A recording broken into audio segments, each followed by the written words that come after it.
Sunday, July 9, 2023. Watchword for the week, Psalm 145, 8.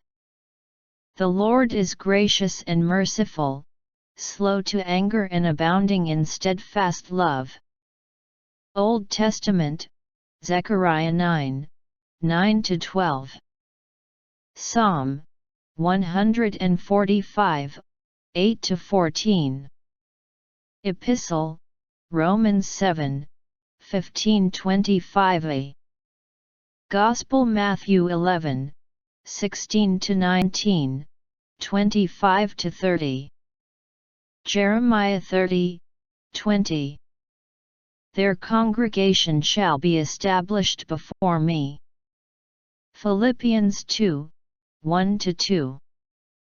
Paul wrote, If then there is any encouragement in Christ, any consolation from love, any sharing in the Spirit, compassion and sympathy, make joy complete, be of the same mind, having the same love, being in full accord and of one mind.